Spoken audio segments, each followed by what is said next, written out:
ఇంట్లో ఏమి లేనప్పుడు ఇట్లా ఈజీగా సాంబార్ రైస్ తయారు చేసుకోవచ్చు ఫ్రెండ్స్. శనగపప్పు ఇప్పుడైతే సాంబార్ రైస్ తయారు చేస్తున్నాను. సాంబార్ ముందుగా రైస్ కడుగు చేస్తున్నాను. పెట్టుకున్నటువంటి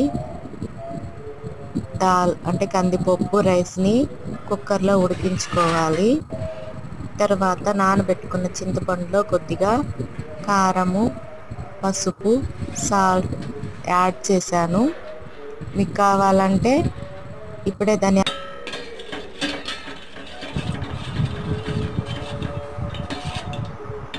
ఇవన్నీ బాగా మిక్స్ చేసుకోవాలి.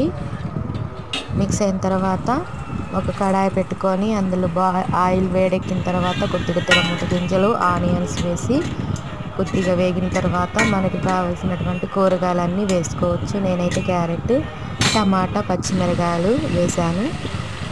తర్వాత కొద్దిగా జీలకర్ర, ధనియాల పౌడర్ పొడి ఉంటే అది కూడా వేసాను.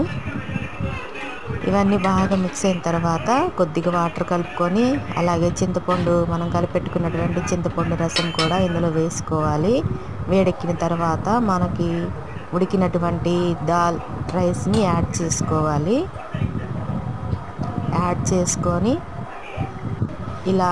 చేసుకోవాలి. చూడండి ఫ్రెండ్స్, ఇప్పుడు మనకి కొద్దిగా నీళ్ళు కావాలంటే అలా పెట్టుకోవచ్చు. నాకైతే ఇలా వచ్చేసింది.